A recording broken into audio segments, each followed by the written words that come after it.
signing of Umeå FC and Jean-Baptiste. You speak Swedish? English. A little bit. Just enough to tell people I don't speak it. Okay, but you can the terms on the pitch. Yeah, a little bit. You know, as far as football terms, I understand that. As far as conversations, depends what conversation you're talking about. Yeah, on the pitch. What words can you speak? You know, just up, down, left, right. Okay, in Swedish, please. Upp, tillbaka, vänster, höger. I forgot this one. It means like men on football. Like, Ryggen. Yes. Fushi. It comes to me in the middle of the game. And I understand you can speak a little bit of Swedish because you have played in Sweden before. Yeah. In Nyhetsbrevet. Yeah. Tell the audience about that adventure.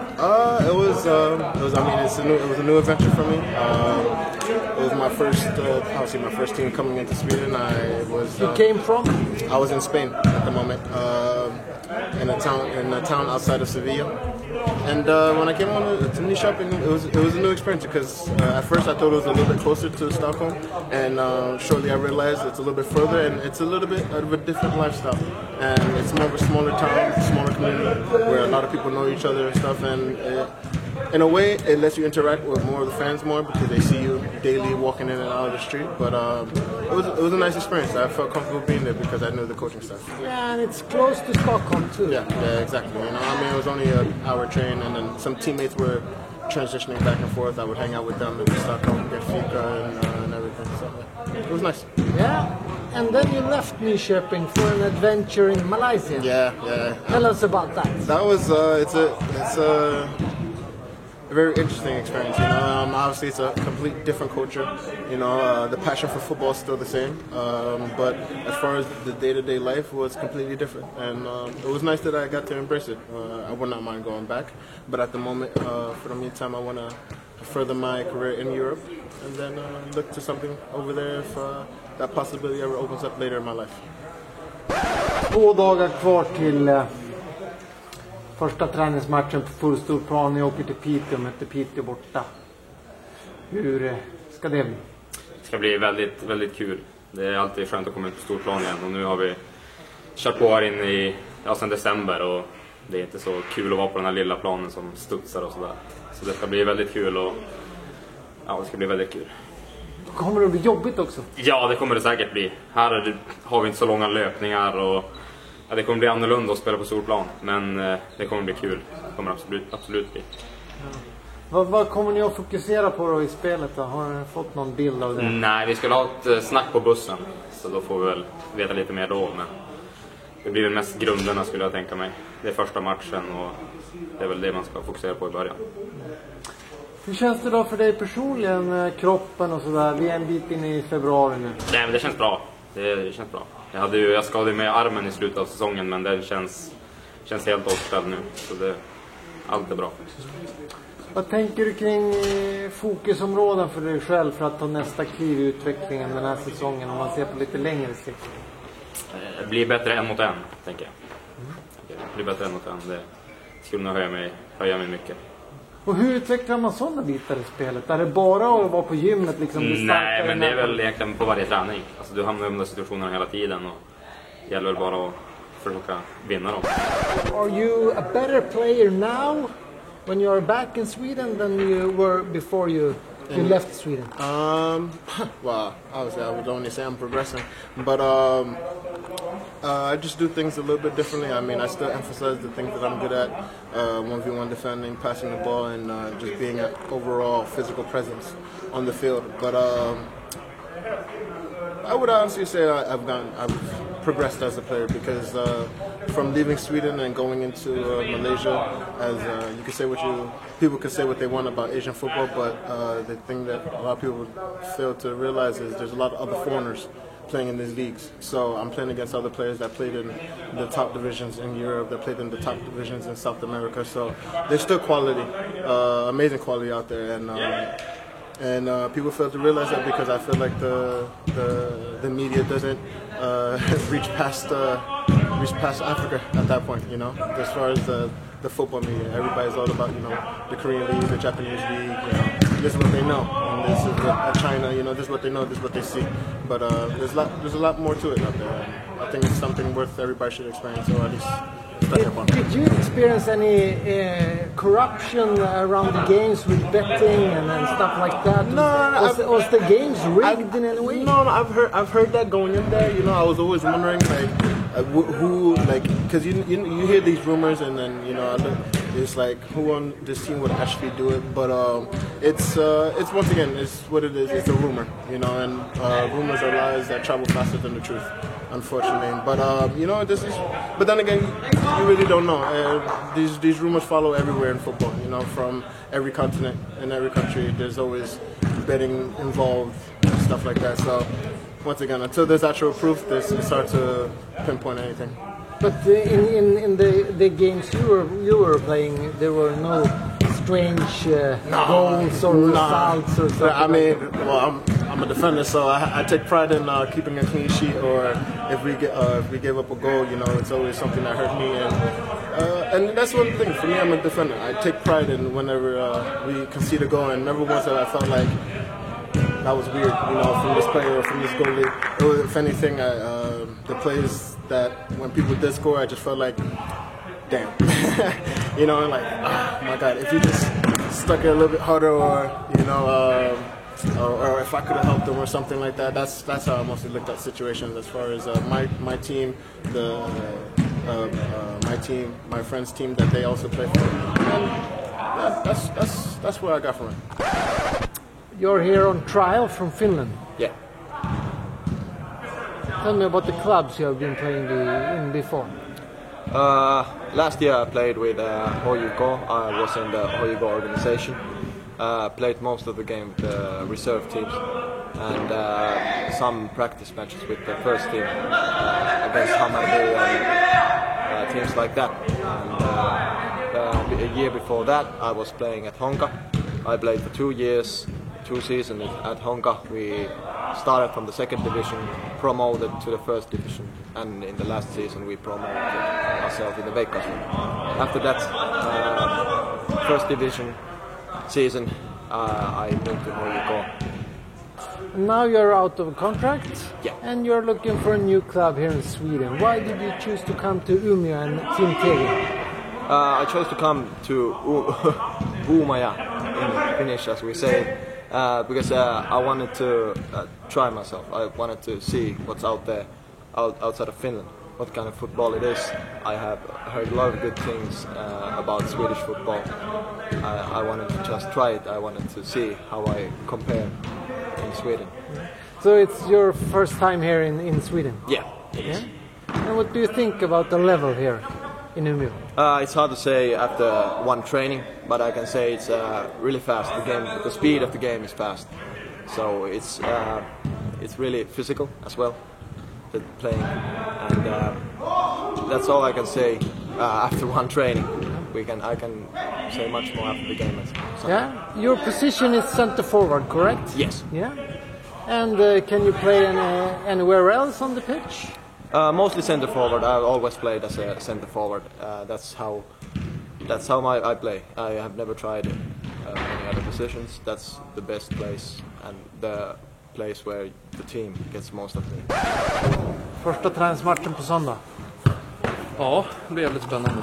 Känna på för stor plan, lite riktigt gräs kanske. Spela ihop och så känna på lite större spel. Lära känna man på plan. Vad ser du mest fram emot att få se då i laget? Nej, men alla nya spelare. Få se hur vi klickar med varandra i första matchen, och det är många träningsmatcher efter. Men det är skönt att komma igång i alla fall. Som sagt, känna på en full stor plan. Spela på riktigt underlag. Så det blir spännande. Det blir kul att dra igång. För dig personligen då, vad går du in med för mindset i en sån här match? För det är inte samma tävlingsnerv som i en tävlingsmatch. Nej, men en match är en match. Och oavsett match vill man ju vinna liksom. Det tror jag att vi är ganska ena om allihopa. Att vinna kommer vi vilja göra. Men sen kanske inte det är största prio. Det kommer finnas tanke Vad gör man i laget med grabbarna liksom på bussresan upp och ner?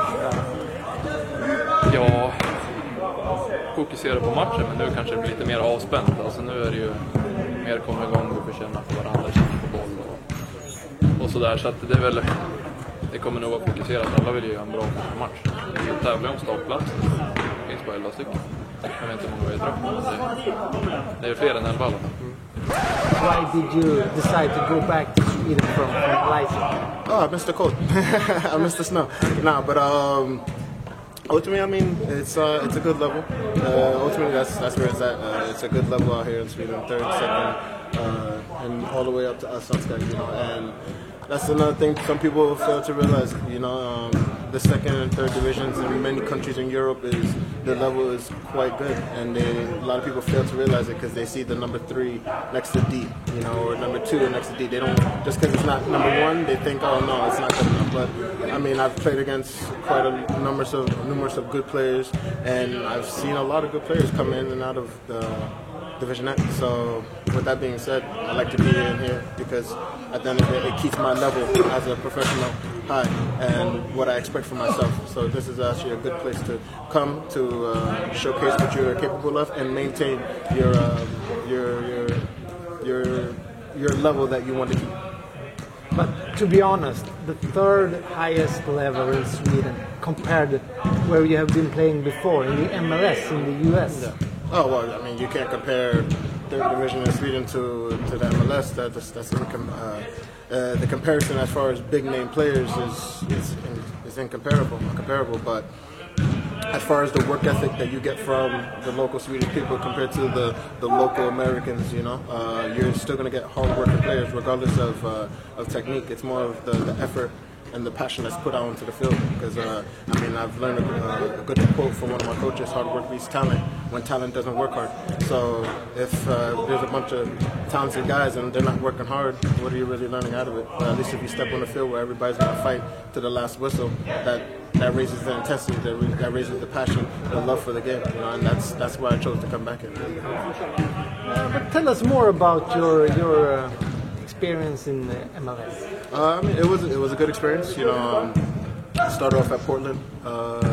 That's where my career progressed. It blossomed because the second season, when I got the most minutes, I clocked in the most minutes on the team up until playoffs, and our team was number 1 in the Western Conference and number 2 in the league. So being how old was I?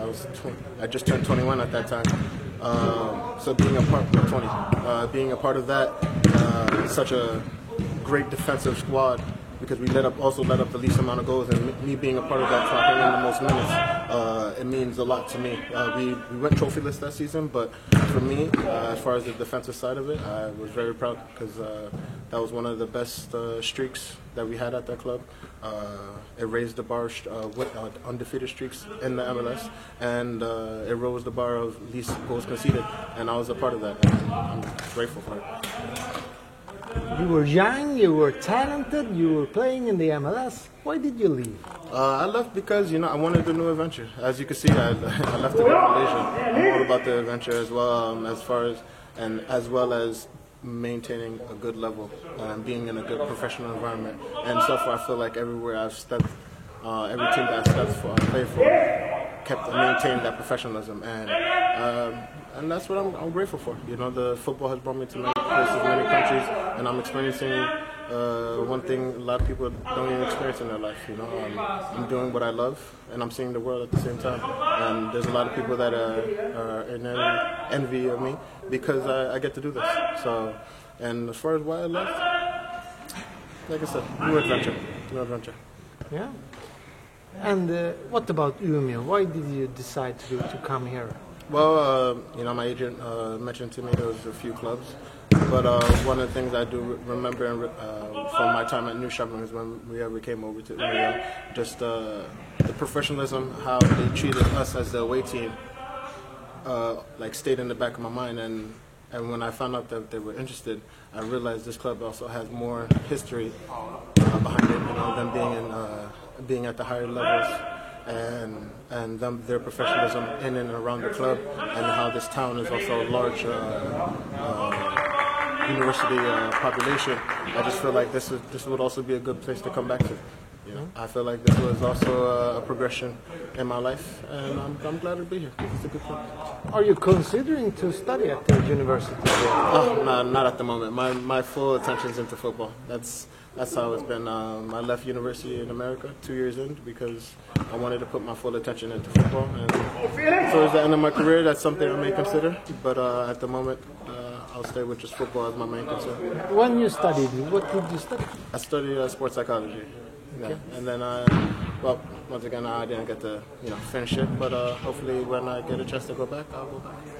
But at the meantime, when I get to see what credits I can transfer over here, that's also another thing. But if you're looking for a new adventure and you see your life as an adventure and so on, how long will you stay in Umeå? Well, I plan on taking them up to Superettan, so that's another new adventure for us, for them and for me. So, I mean, the expectation is high. I'm holding the expectation high for this team because considering I've been here in this league before, I've seen what it's capable of. I kept a close eye on it from last season because I still had friends that were still playing in here. And after I made my decision on coming here, I have high expectations. So bringing this team up to being a part of this team, going up to Superettan will be the new adventure for me next season. And tomorrow, a new signing will come. Samuel Kroon. And you know him? Oh, he's coming? Yeah? No, I know he's coming. Yeah, he gave me a call last night. That's another great, skillful, talented, hard-working professional player. I can't emphasize how much I appreciate him for his professionalism on and off the field, and personally for me, as a player that looks for this professionalism, I'm grateful to have him around me going into this season because besides that, he's also a skillful player that can change a game in a second. Are you still friends off the pitch? Oh, of course. Actually, this past off season, we met up in New York. We did some training with one of our other professional trainers, physical trainers, Eric Freelander, Rick Fit. So when we were out in New York, we did some ball work, some fitness, some plyometrics. We like to maintain our physical fitness in and out of the season, and knowing the fact that I can meet up with him in a completely different country to meet up with another friend so we can maintain our fitness to come back into the next season, it just goes to show you how serious we take football. Står vi här med Umeå FCs senaste nyförvärv, Samuel Kroon. Jag avslöjade på sociala medier. Ser ni det? Har ni det? I måndags var det, va? Ja, jag tror det var så. Att du bara skulle skriva på, fota av och sen kommer du upp på torsdag, och idag är det torsdag. Yes, det stämmer. Första träningen, hur kändes det? Nej, det kändes bra att vara på plats och dra igång med grabbarna. Jag har väntat på det här nu ända sedan jag skrev på där när du och jag talades vid. Så det känns skönt att vara här, skönt att träna inomhus. Även om matten är lite studsig så är det bra träning, man kan hantera det. Och sen kul att sätta igång som sagt. Högt tempo tycker jag ändå. Ja, det är ganska fort där ute tycker jag. Jag har hållit igång lite i Stockholm med lite lag där, så jag är hyfsat in i det. Men det är en bit kvar till serien så vi får slipa på det nu mer. Sen kastas du in i elden direkt på lördag när det är träningsmatch borta mot Piteå. Yes. Det är lika bra att ta det direkt. Liksom. Det är skönt att vara med första matchen. Så jag ser inga problem med det utan bara positivt. Du har ju några kompisar här sedan tidigare i laget. Så har du Andrew Jean-Baptiste. Stämmer. Sen har du Timothy Mjällby också som skickade en passning till dig via Twitter häromdagen. Om att du ska leverera 10+10, alltså 10 mål, 10 assist den här säsongen. Hur bemöter du det? Nej, det är väl de förväntningarna som han har på mig, och det är väl inte så mycket att säga om det. Jag har ganska höga förväntningar på mig själv också. Sen om det är just 10+10, det kan jag inte lova, men jag kan lova ett väldigt bra spel och sen förhoppningsvis krydda med ett antal mål assist. Ja, det du sa till mig i våran intervju på sociala medier tidigare i veckan, det var att din poängproduktion måste bli bättre nu när du har skrivit på för Umeå FC. Ja, men det är väl en sak som jag vill förbättra och som jag måste förbättra för att ta kliv i min utveckling. Jag tycker förra säsongen att jag spelade stundtals riktigt bra i matcherna, men fick bara med mig 10 poäng från säsongen. Så det vill jag öka på. Du högerytter, kan också spela centralt som nummer 10. Berätta mer om dina starka och svaga sidor i spelet? Nej, men jag skulle väl säga att mina starka sidor är min passningsfot, min vänsterfot, sista tredjedelen, sista passningen. Försöka ta många löpningar i djupled, hota med både sista passningen och sista löpningen och sådär. Så det är väl mina styrkor, svagheter som vi var inne på, krydda med lite extra poäng. Det ser jag som en svaghet, så det får vi se om jag lyckas göra i år. Jag hoppas det. Du har ju några månader på dig att slipa formen innan seriepremiär. Yes, ja.